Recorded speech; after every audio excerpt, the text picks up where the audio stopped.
and thanks for tuning in to the Path 11 podcast. I am your host, April Hanna.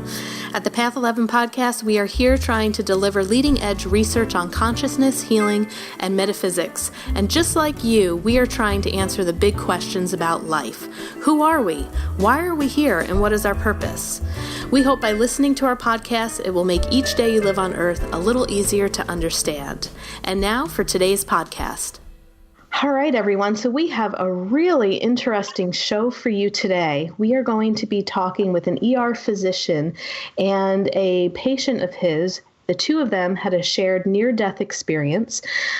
These two people are also going to be at the 2019 Afterlife Awareness Conference in Salt Lake City, Utah.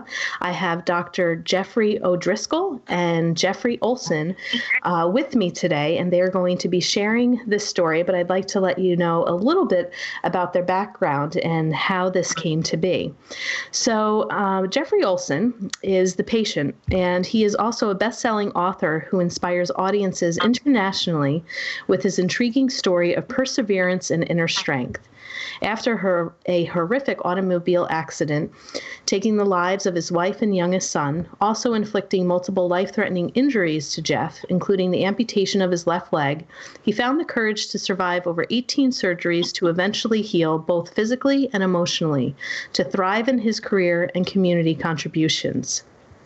Jeff has appeared on many national and international television and radio programs sharing his insights.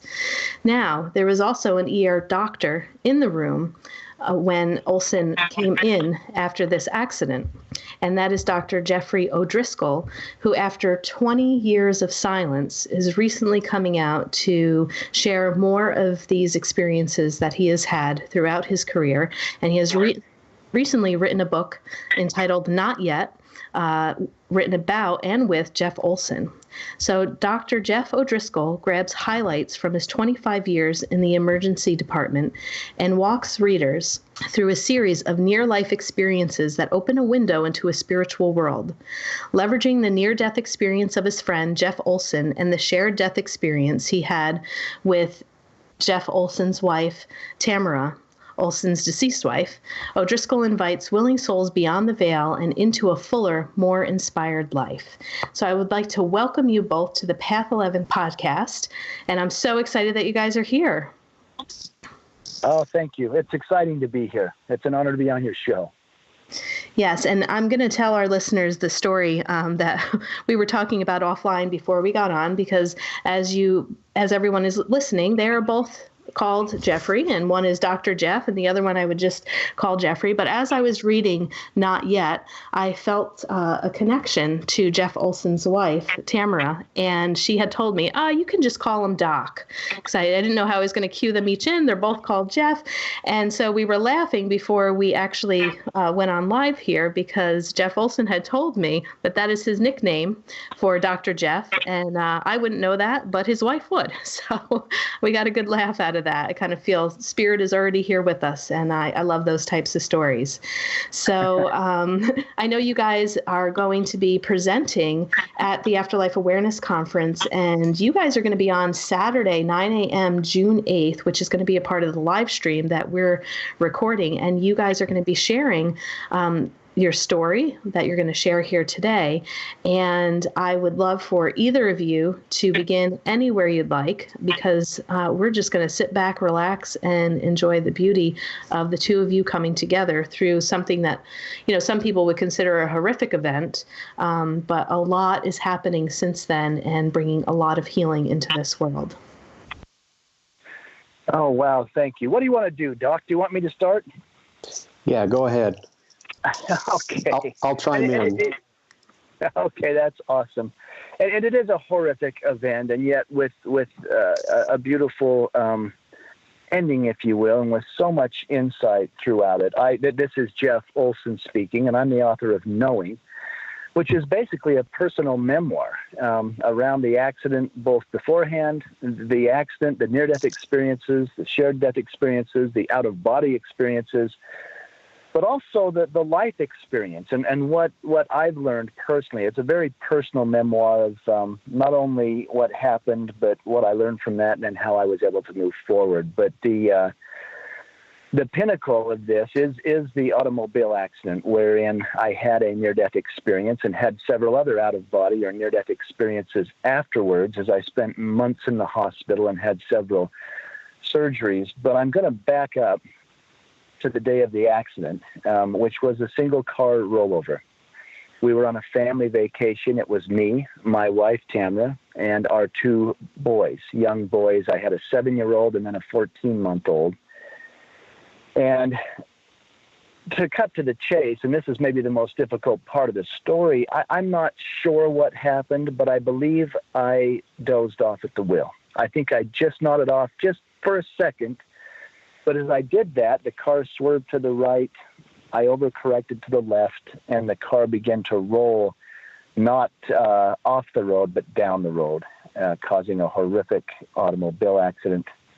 I blacked out for most of that, but when the car came to a stop, I was completely conscious.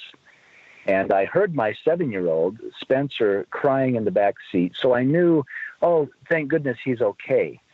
And I thought, I've got to get to him. But that's when I realized I could not move. I was pinned, and I couldn't even tell if it was to the seat or the floorboard. I was losing consciousness. I was struggling to breathe. There was a great deal of pain, but the adrenaline of all that was going on, I wasn't even aware of my injuries.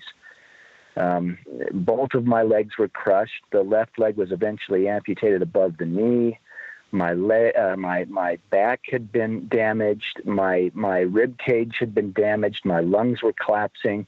My right arm had almost been pulled off. It was severed, and all the rotator cuff was torn out. And then the seatbelt had cut through me and ruptured all my insides.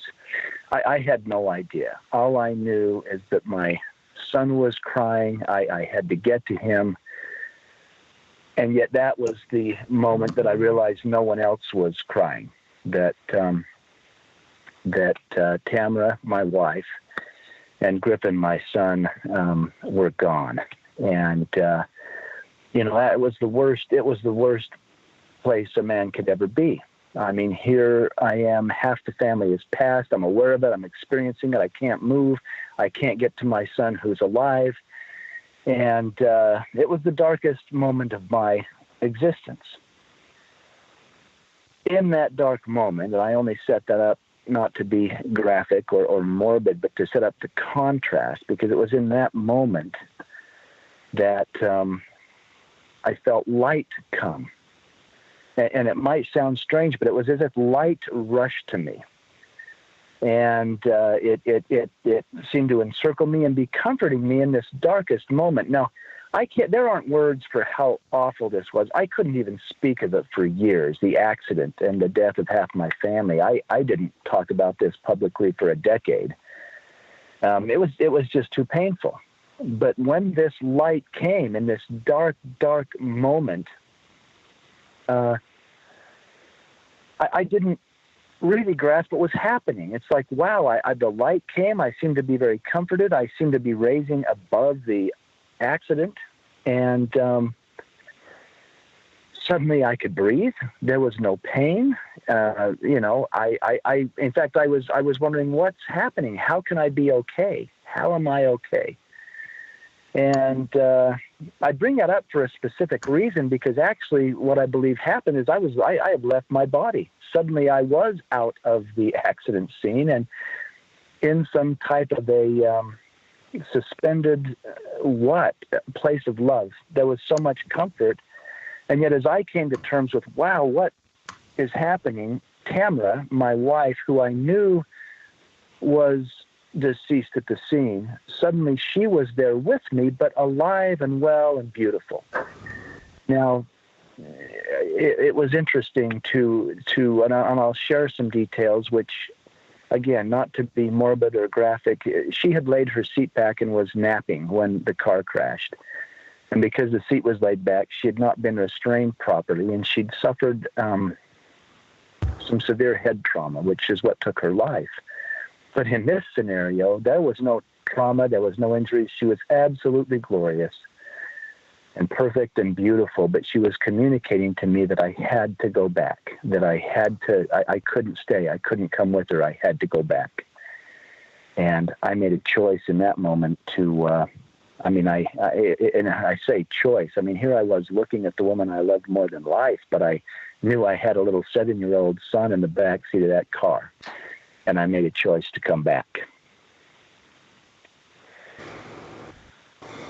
And Jeff, I don't know if you want to chime in about what you were doing that day or what your scenario looked like. Sure.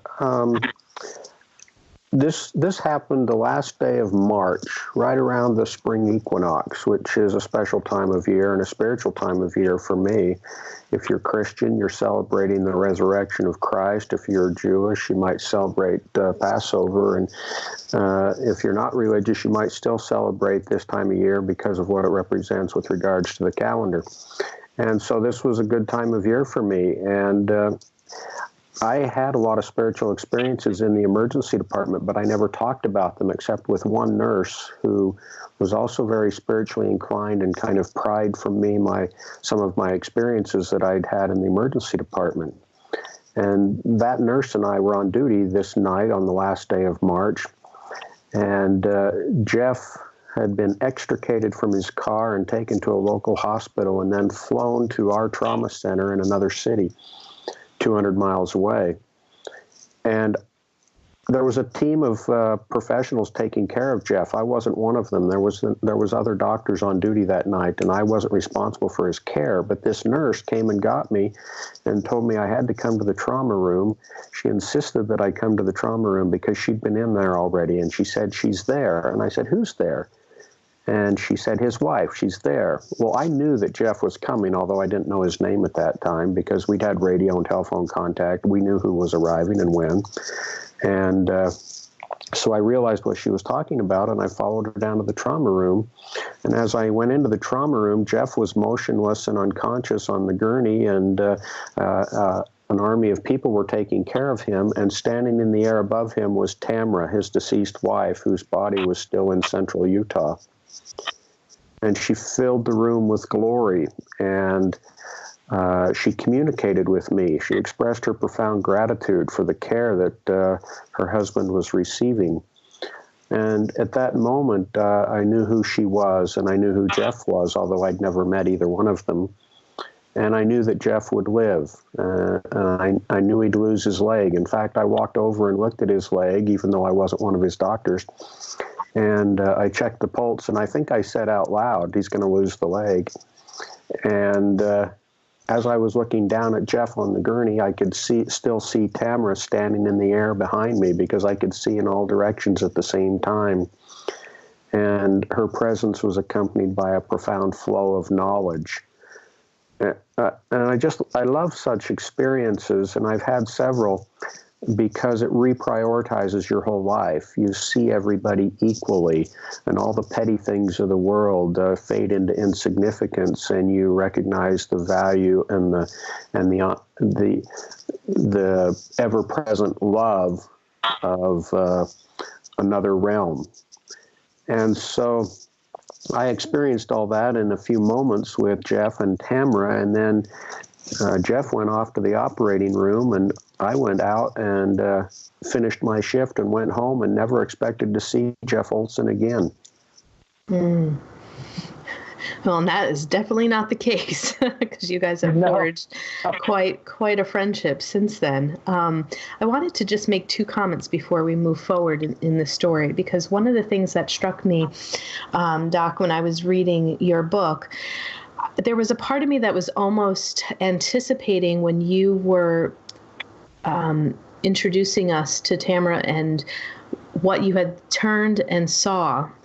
I think the human part of me was thinking, oh my God, she's going to be there. He's going to see her crying and upset and worried. And it just also reinforced for me, too, that when you said she was just there and she was beaming and had this gratitude for the care, and she wasn't in distress, where sometimes when we're in our human form, we're thinking, oh my God, Spirit's going to be as equally as worried and upset as we are. But it was just the exact opposite of what you had felt coming from her presence. Yes, that's true. She was perfectly content with the fact that she knew things were going forward on a divine path. And although there was trouble in a mortal realm, everything was fine from an eternal perspective. And she understood that, and it radiated from her being. Right. And Jeff, the other thing that I wanted to mention too before we move forward, and this was also in Doc's book, where you shared the experience too, where you had the ability to hold your son in your near-death experience and give him over to God, which I thought was just profound and made me cry. And but was hoping that maybe you could also mention or discuss a little bit about that in your near-death experience and how maybe that also allowed you to come back for your other son. Yeah, and that thank you for there's so much to the experience. I mean, Yeah. I mentioned this profound goodbye with Tamara, and there was emotion in that, and yet she did have this knowing. She was like, you got to go back, and yet it felt like a choice. It was interesting as I made that choice. I had no concept of time. I mean, obviously, Dr. O'Driscoll has outlined, I was life-flighted and moved around. All I knew is that I'd crashed the car. I had said the most profound goodbye I would ever say. And I actually found myself wandering through this level 1 trauma center, seeing the patients and the doctors and the nurses and the families of the patients. But I was seeing everyone I saw in this complete, overwhelming love. I mean, and it didn't matter who they were or what they had done or what they hadn't done. I mean, everything from the heroin addict to the saintly grandmother. It's like I was seeing these glorious beings. It's as if, it was just brand new eyes.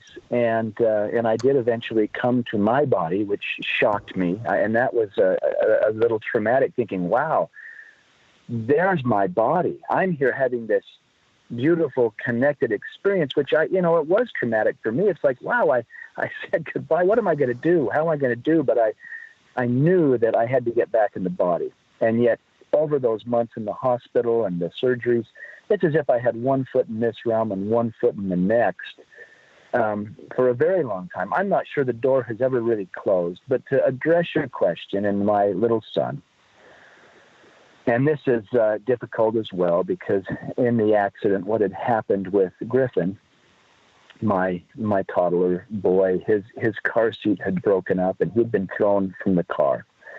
And I was aware of that. And yet at the scene where I thought, where's my little boy? I had the knowing that he is passed. He is gone, which was like a knife in the gut. I mean, I just, I can't really articulate the pain of that. But in these near-death, out-of-body experiences, and it's interesting, I should point out that the most profound things that happened were at the scene of the accident, before I was on morphine or any narcotics. And then the experience with Griffin was at the end of my hospital stay. I was off of all the heavy narcotics. I was simply taking some Tylenol. I had moved from ICU to surgical recovery. I was actually in the rehabilitation wing just weeks before going home. And it was interesting because I had just been able to finally roll on my side to sleep. I had laid on my back so long I had rubbed all the hair off the back of my head because of the abdominal injuries and everything that were going on, but they had stabilized that. I mean, I dealt with incredible infections. I had pulmonary embolisms, the blood clots that would lodge in my lungs. I had been very, very sick, but finally I was feeling better. I was healing, and I was able to lay on my side and sleep. And as I slept, I felt that light come again. I'm like, oh my gosh, this is the light, like when I was at the scene of the accident, and I felt myself rise above the hospital bed. But this time, the mist, the light, it dispensed, almost like a fog. It cleared, and I was in the most beautiful place. And I was so elated. The only word I can put on it, I mean, people say heaven or the other side, or I felt as if I was home. I'm like, I'm home. Oh my goodness. And I began to joyfully run. I had been a Division I athlete in my life, and I knew with the leg injuries and the back injuries and all that had gone on, I wouldn't be running in this realm, but in that realm, I began to run. And it felt so physical. And I was just elated. And as I was running, I did have the knowledge or the impression that I wasn't there to stay. And at that point, there was this corridor, and I knew intuitively I was to go down that corridor. I was to make my way down that. It was like a long hallway. And so I did. But at the end of that hallway was a crib. And there was my little Griffin sleeping beautifully and peacefully in the crib.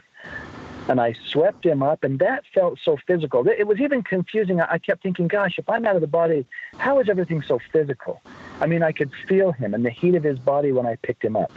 I could feel his rib cage expanding with breaths. I could feel his body solid against mine, and I even smelled his hair. You know, when you pick up a sleeping child, I thought, it's him. It's him. And I was holding my little boy, and I began to weep, just thinking, he's really okay. And as I did so, I felt an intense presence come up behind me, something that was so overwhelming and so powerful and so cosmic. And I began to fear. In fact, there was so much guilt in me because I had crashed the car. And I began to have those guilt feelings of, wow, my little boy is here because I crashed the car. I messed up and lost control of the car. You know, I felt this presence as if I knew I'm in the presence of God and I'm in trouble. You know, I messed up. I had grown up believing that life was a test and God was going to judge me. And yet as I held my little boy, I had the thought, I hope somehow I can be forgiven, knowing that he had died in the crash because of my, you know, losing control or dozing off. And as I had that thought, I felt, and this almost felt physical too, I felt these loving arms wrap around us. And there was the clear message, there's nothing to forgive. Everything is in perfect divine order. And then there was this huge download. It's like just like a fire hose of peace and truth and knowledge. I saw my life. You know, I suppose this would be the life review. I didn't even know what that was called, but I was seeing the episodes of my life. And I was thinking, oh, that was a mistake. And in those loving arms, there were no mistakes. I felt so unconditionally loved. And I was seeing my life as perfect, that everything was perfect. Everything happened exactly the way, and this was a big shift for me, exactly the way I had created it. See, I had believed that God did it all and that God made it happen. But in this scenario, I realized that I had created my life and the entire universe had supported it, and that Tamara and Griffin had played their part almost like it was a stage of a play, that we'd agreed this was going to happen and this was going to be for the expansion of my soul in ways I could never imagine. But there was so much love that everyone supported the expansion of my soul. Wow. And at the end of it, I was given a choice, too, that I could feel angry about my son passing. I could beat myself up and feel guilty for the rest of my life. Or I was given the opportunity, and this was communicated not with word, but with just pure energy and spirit. God said, you can give your son back. You can exercise your will and literally give your son back to me. And in all that love and peace and beauty, I was able to kiss my little boy and give him back. But then I woke up back in the hospital bed, you know, back to the amputation, the injuries, and the wheelchair and all that was going on. But it was a beautiful, enlightening episode, and probably the most profound thing of those near-death or out-of-body experiences. Yes. Well, thank you so much for sharing that part of that story, because you've hit on so many different things. And I know many people who go through this, they say there are really no words. When you were talking about that download, to me, there's a difference between facts and truth. And that download that you're talking about is just like this knowingness that kind of comes over. That's really hard to put into factual evidence or words or things of that sort. But gosh, I just think that part of that story is just really important, I think, for people to hear. So thank you for sharing that. And I know that you had said that it took you about 10 years to really start to talk about this. And Doc, you were saying you didn't think you were ever going to see this man again. But that nurse in the ER, her name was Rachel. Isn't that correct? Yes, I call her Rachel in the book. She came to me about a month after the accident, and she mind you, she saw Tamara that day as well, and she came to me and said, "We have to go tell Jeff what happened." And I was very reluctant. I said, "No, I don't have to do anything. You go tell him if you want to tell him." But she was very persistent. And see, I didn't know Jeff had had a near-death experience. I didn't know anything about him. I didn't know he was a spiritual person, and so I wasn't inclined to go share my experience. But she insisted, and I went with her, and she sat at the bedside and began to share some of her experience with Jeff, and they began to talk about their experiences, and Jeff mentioned his near-death experience at that time. And I kind of stood in the corner and listened and nodded occasionally, acknowledging what happened and what I'd experienced. But what was interesting to me is as they talked, I should say, I received a powerful download myself, in that the reason for me being there that day in the hospital room wasn't so much for what I was saying on that day, but it was to connect us to the next decades of our friendship, and that we would become good friends and share many things with each other. And I didn't talk much with Jeff for another month or two after that, but it tells you how strongly the connection was, because I'd left him my cell number so he could reach me.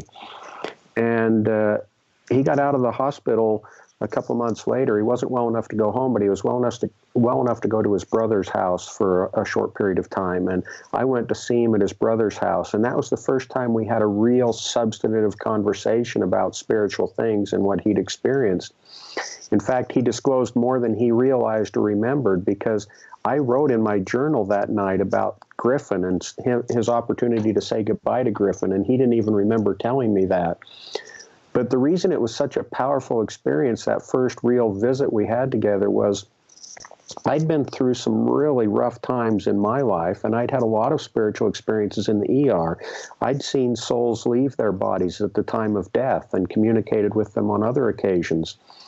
And that conversation with Jeff that night, while he was struggling to reconcile his experience with what he'd been taught all his life, was causing a great deal of psychic dissonance in his life. And I realized that my experiences, I knew how he felt and I knew how to help him. And I wrote in my journal that night when I got home that I knew the answers to his questions. Mm. And so we became fast friends. And I remember one time sitting down to lunch with him, and I asked him, I said, "When did you become divine?" And it echoed back to the experience he just described to you about when he was embraced in the arms of the divine and had a realization not only that he was in the presence of a divine being, but that he was divine himself. And it would be given to me on occasion what I should say to Jeff or what I should ask him to help him move through his processing to the next stage. And we'd have these 3 and 4 hour lunches where the waiters hated to come back to our table because they wondered if we were ever going to leave. and we'd just talk, and we'd help each other through these spiritual times. Wow. And it was amazing. Yeah, if I can chime in quickly, because that was the thing in the experience. Not only was I in the arms of divine, I felt that I was divine. And if I was, then everyone was. But that didn't necessarily align with my, conservative Christian upbringing. And the early episodes with Dr. O'Driscoll, I knew what I had experienced. It was very real to me, but for him to share what he had experienced with Tamara opened up a safe place for me to say, well, gosh, I experienced this and this. And I seriously thought, this is a medical doctor. This is a clinician. If I'm nuts, he'll send me to the psychiatric ward for evaluation. But it was so amazing to be able to share openly and realize I was safe to talk about what had happened. And then to find in Dr. O'Driscoll a friend that could literally listen and give insights to what I had experienced to assist me to make sense of it all. Right. And through this process of you guys meeting each other and sitting down and having these long lunches, were there ever moments that even wowed the both of you with what your experiences were and the sharing that you guys were having that just kind of blew you out of the water? There were a couple of occasions where we had some pretty powerful experiences. I didn't know this for 20 years or so, and I wouldn't share it now if I hadn't heard Jeff talk about it publicly on another occasion. But I was impressed one day to take a book that I thought would help him and take it to him.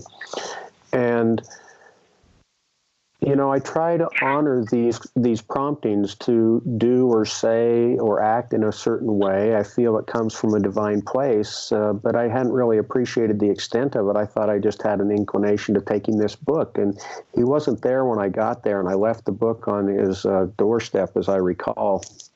And I found out 20 years later that Jeff came home and found the book, and it was exactly what he needed that day because he was literally suicidal. Yeah, and no, that's very true. Go ahead, Jeff. Oh, that's true. I mean, I don't want anyone to get the wrong idea that I had this horrific accident. I had spiritual experiences, and I was okay. Yes, I had the accident. I had profound experiences, but boy, the struggle. I mean, here I was in a wheelchair, and I think at that point I may have been beginning to be fit for the prosthesis, the prosthetic limb to learn to walk. But, I mean, I was on my own. My body didn't work. I was so grieved and bereaved in losing Tamara, my wife, and also just Griffin. It broke my heart in ways I couldn't imagine. And I was there with Spencer. Spencer was not badly injured in the accident. He basically physically walked away from the accident, but emotionally, he had lost everything I had, and in many ways, he had lost his father. And I, on that specific day, and this happened from time to time, I thought, what am I doing? He's better off without me, a crippled dad. What am I doing here in this place? Where's all that love, all that light I experienced in the other realm? And it was one of those days where I wanted to go home. I can't do this one more day. And, and my family did worry about me often because I was dealing with so much, and they were amazing the way they surrounded and supported me. But on this day, and the doc would have no idea, I thought, I can go home. There's that shotgun. I could just end this thing. I could just have it over with and be done. And Spencer would be better off with my brothers, with able-bodied men. It was a dark day, but the simple thing, I mean, that's just it. It's the little things in life that are the big things. The kindness of a friend that simply thought of me and left me a book, and to open the book and begin to read, there was just messages that brought me down out of that darkness into the reality of, hey, you know what? You've got to stop focusing on what you lost and concentrate and embrace on what you have, what's here and now. And it was a pinnacle moment to really continue healing emotionally beyond the physical injuries and healing. And may I ask what the name of that book was? The book was... It was called, yeah. Go ahead, Jeff. The title of the book was To Draw Closer to God, I think. That's exactly right. It was a spiritual book.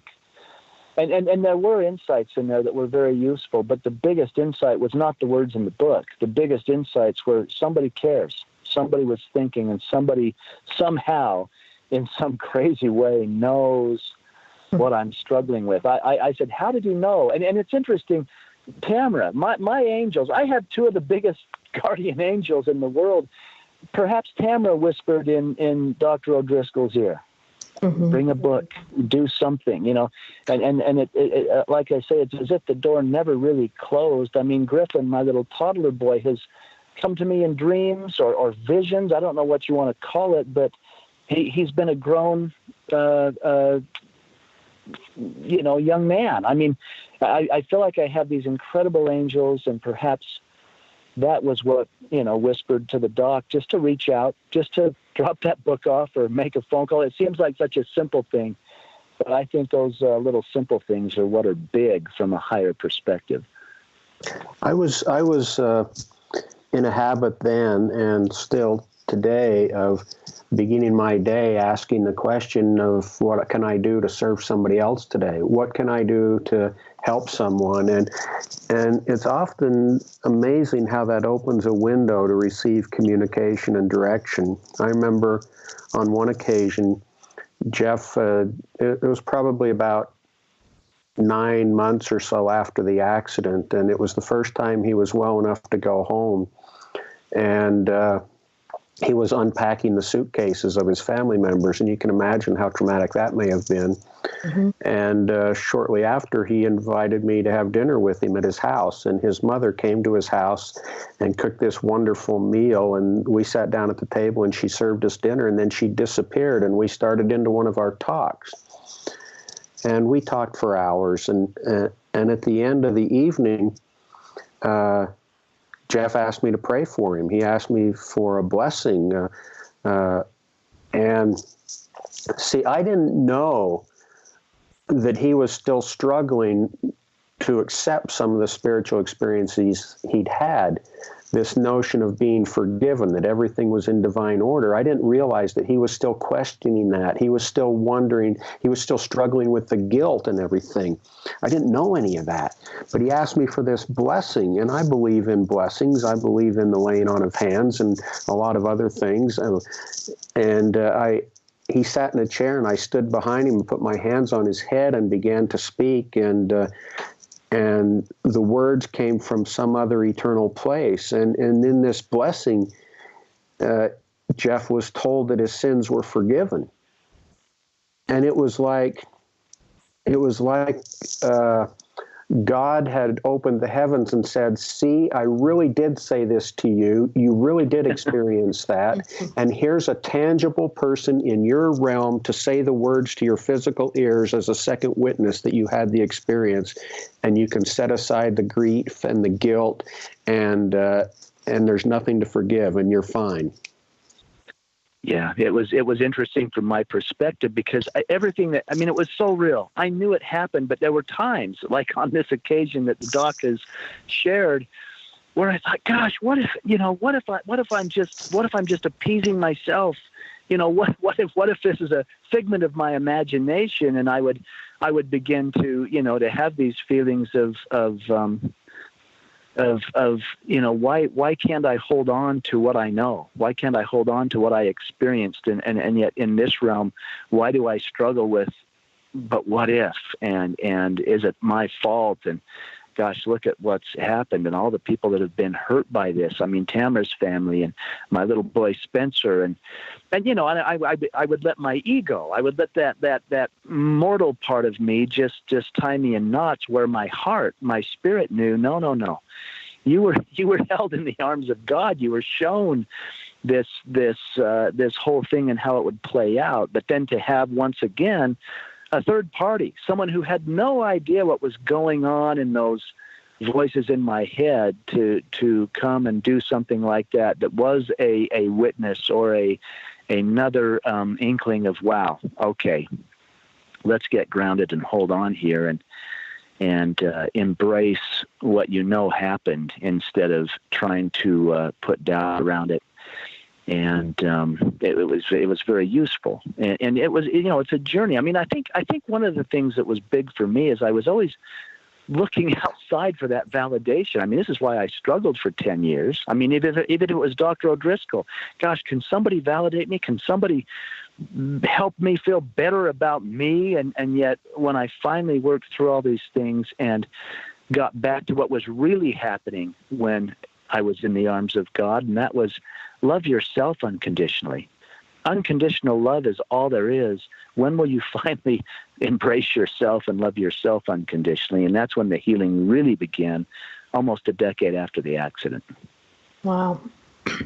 And Doc, you talk about in the book, and this to me gives a little bit of a real life example, but you explained a beautiful metaphor, which I visually saw just so easily in the way that you described it when you're talking about the veil. And if you can imagine yourself in a dark, in a room where you can still see, but there are curtains, and beyond those curtains, if you just move them a little ways, or if you get closer to the curtain, there is this light that permeates. But you can say this way better than I can. But I would love for for you to explain, like, how these communications that you and Jeff had, maybe some of these nudges, these downloads, the information that you get from spirit, how we are still very connected to that veil or to that light. And sometimes we're a little bit closer, and sometimes we can be a little bit farther away, but that veil is always there.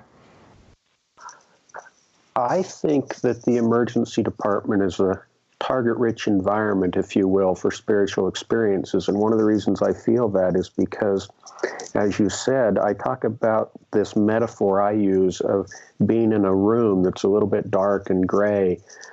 You can see and you can move around, but it's not very bright. But you have on one side this dark, heavy curtain, floor to ceiling, and beyond the curtain is this brilliant, white, glorious light.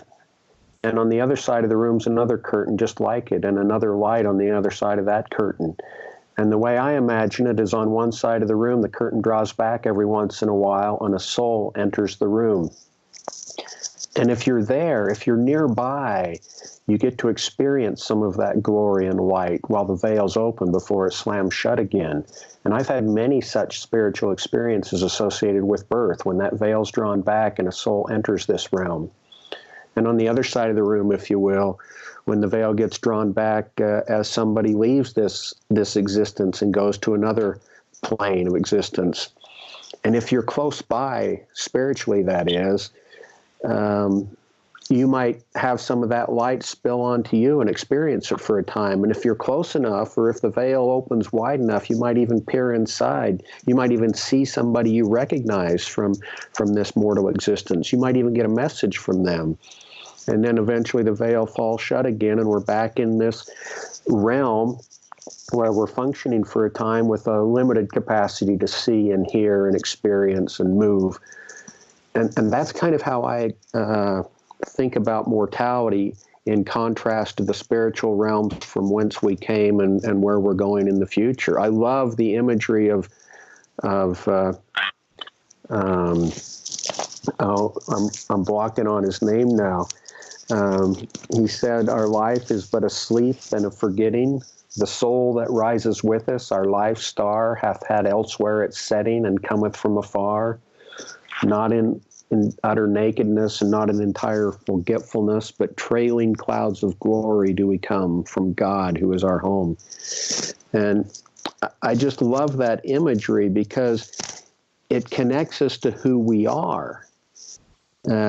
It's so key that we remember that we're divine beings, that we came from a divine place, and we're going back to a divine place. And the whole purpose of being here is to recognize our identity, not just ourselves, but who everybody else is, so that we can treat them the way they ought to be treated, so that we can love them unconditionally, as Jeff has pointed out a number of times.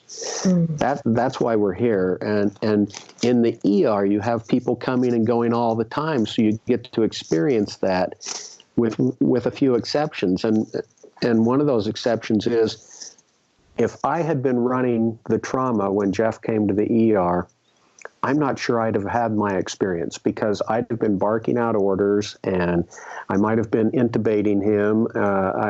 He was probably already intubated, but I might have been doing things to try and save his life. And when I'm so busy in the medical, in the earthly, I don't often have the spiritual experiences. But in his case, I had no responsibility for his care, and so I was open to experience it. Right. And I remember you described those different states of being too when you're doing that work, because really you need to be present, as you said, in the physical. That sometimes accessing that area, it wouldn't make you maybe a very great ER doc if you're hanging out with some of the spirits and talking to them and, oh wait, okay, let me do this to the patient here. Right. Yeah. It's challenging.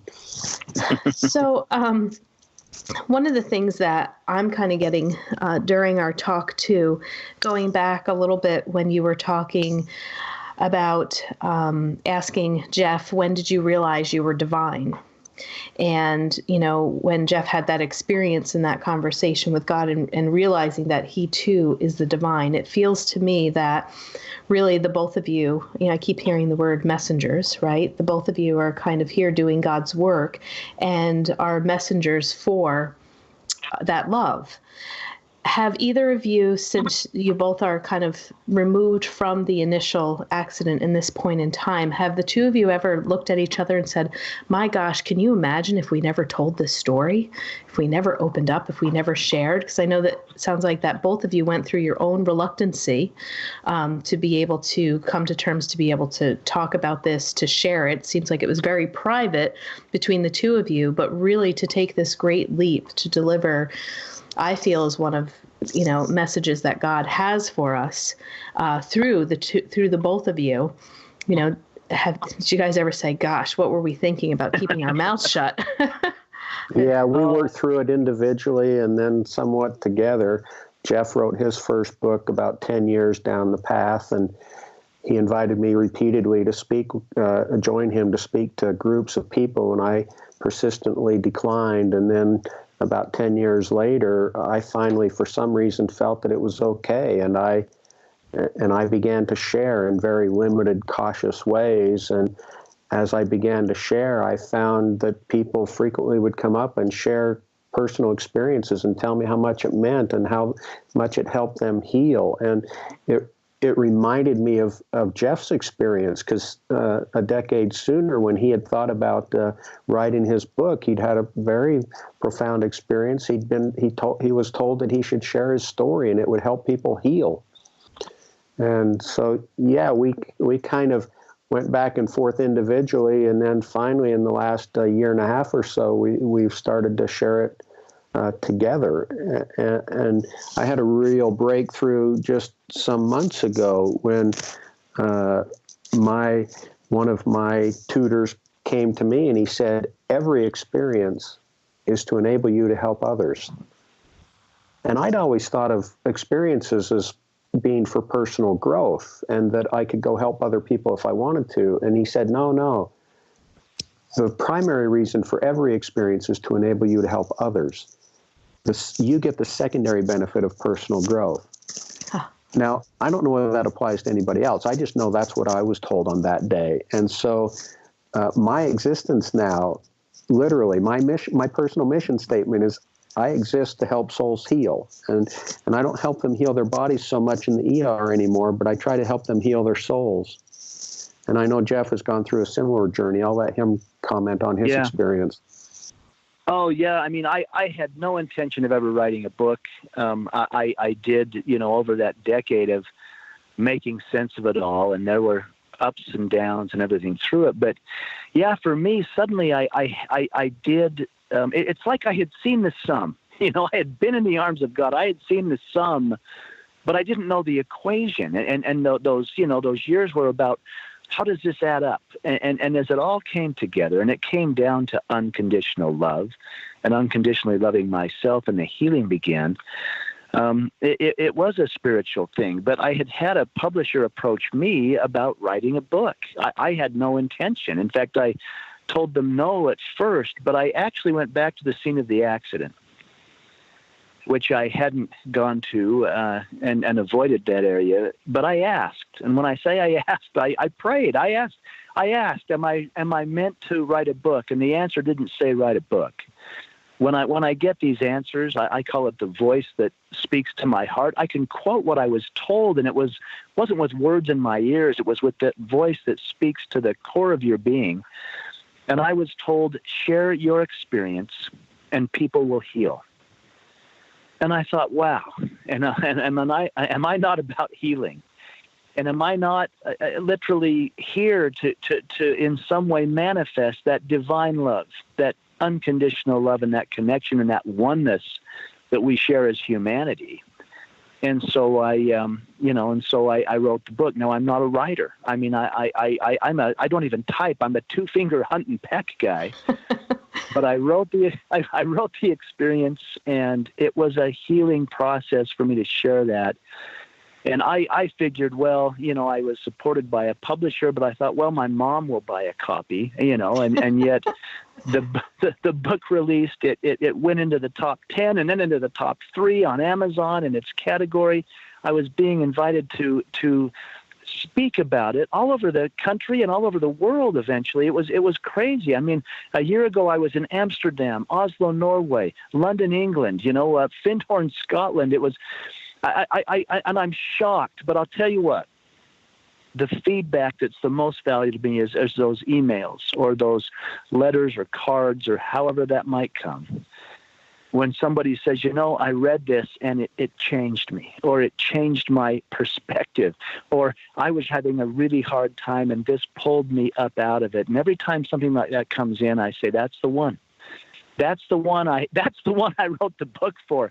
I had no idea it would have, such a vast influence, but every time it feels individual and it feels like it's worth it. So often, the doc and I will sit down and say, wow, I think that's part of the human interest story. How in the world did a dying man life flighted into a level 1 trauma center, and now 20 years after the fact, it's like, and my ER doc is now one of my best, closest friends, and we are literally shifting the consciousness on the planet somehow by just sharing what we've learned and what happened.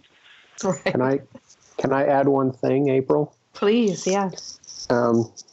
After I wrote my book, Jeff arranged my first public speaking engagement in, of all places, Salem, Massachusetts. I said, really, Jeff? It'd take me 20 years to talk about seeing spirits, and you arranged my first speaking event in Salem? And he laughed. He said, yeah, it'll be a great day. So I had a stack of books fresh off the press in my bag, and I'm sitting in the lounge at the airport, and this young couple approaches and sits down because there was no place else to sit, and they started having this inevitable conversation of where are you going and what are you talking about. And when they found out my topic, the young woman's eyes just lit up, and she said, my grandfather just died, and he's come to me a couple of times. And I could just see in her countenance the reassurance of knowing that she was talking to somebody that understood and believed her. And it was just invigorating. I thought, isn't it amazing? I just met this person and she's sharing such sacred things with me. And I told her, it came to me, and I told her, next time he comes, ask him what he wants you to do. And she just grabbed onto that. She knew it was the right thing. And she took one of my books, and her husband got on a plane. And I got on a plane to Boston a little bit later.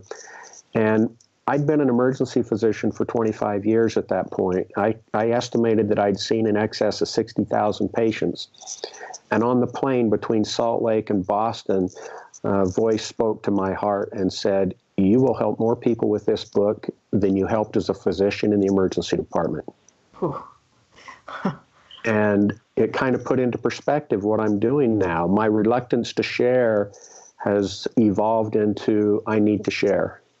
Excellent. I'm so happy to hear that. I'm glad. And, the other thing that I was thinking was, now that you guys are sharing, I feel like, the divine is just going to keep giving you all of this beautiful feedback. Like, yes, you're sharing this, and here's all your validation. I'm going to continue to give you more and more and more and more, just to continue to fuel you guys. Not that you need any more fuel, but, it just feels to me that your validation in sharing this story and the work that you're doing, is endless. It'll be delivered to you endlessly, I resonate with what Jeff said. When I get one email from one person or a Facebook message, and they say how much it means to them to read my book or hear my story, and I literally have thought what he just said. If that's the only person, it was worth it, and it's just so reassuring and invigorating. Yeah, it's a beautiful thing. I've saved this when I got it jail mailed, a little 3x5, card that they give someone in prison, to write on, so it's all monitored. And that went to my publisher, and then the publisher forwarded it to me.